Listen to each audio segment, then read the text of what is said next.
क्या आप जानते हैं भगवान जगन्नाथ का असली रूप यह लकड़ी की मूरत नहीं बल्कि एक चमकता हुआ नीला पत्थर था जिसे नीलमाधव कहा जाता था। आखिर वो दिव्य पत्थर गायब कहाँ हो गया और भगवान अधूरी मूरत में क्यों बदल गए? यह कहानी मालवा के राजा इंद्रद्युम्न से शुरू होती है। उन्हें पता चला कि ओडिशा के घने जंगलों में भगवान विष्णु साक्षात नीलमाधव के रूप में पूजे जाते हैं।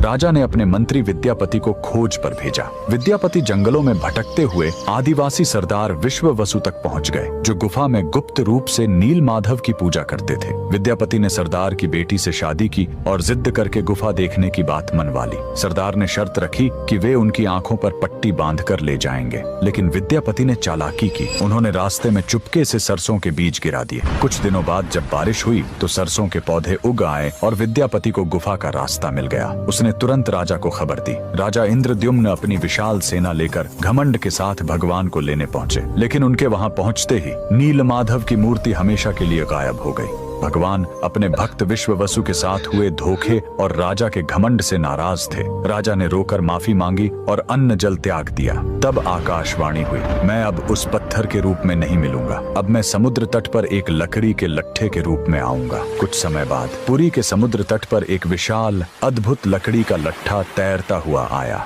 राजा समझ गए कि यही भगवान का नया रूप है। उन्होंने तुरंत आदेश दिया कि इस पवित्र लकड़ी से भगवान की मूर्ति बनाई जाए, लेकिन समस्या यह हुई कि वह कोई साधारण लकड़ी नहीं थी। जैसे ही राज्य के बड़े बड़े कारीगर उस पर छेनी हथौड़ा चलाते, उनके औजार ही टूटकर बिखर जाते। उस दिव्य लकड़ी पर खरोंच तक नहीं आ रही थी। तब स्वयं भगवान विश्वकर्मा एक बूढ़े शिल्पकार के रूप में आए। उन्होंने कहा, मैं इससे मूर्ति बनाऊंगा, लेकिन मेरी एक शर्त है, 21 दिनों तक कमरा बंद रहेगा। अगर बीच में दरवाजा खुला तो मैं काम छोड़कर चला जाऊंगा। राजा मान गए। 15 दिनों तक अंदर से छेनी चलने की आवाज आती रही, लेकिन फिर सब एकदम शांत हो गया। रानी गुंडिचा को लगा कि बूढ़ा शिल्पकार शायद अंदर मर गया है। घबराहट में उन्होंने दरवाजा खोल दिया। अंदर देखा तो शिल्पकार गायब था और वहां भगवान जगन्नाथ, बलभद्र और मूर्तियां थीं। राजा बहुत दुखी हुए, लेकिन तभी भगवान ने संकेत दिया कि वे इसी अधूरे रूप में रहकर भक्तों को दर्शन देना चाहते हैं। यही कारण है कि आज भी हम भगवान के उस अधूरे लेकिन सबसे प्यारे रूप की पूजा करते हैं। कमेंट्स में जय जगन्नाथ जरूर लिखें।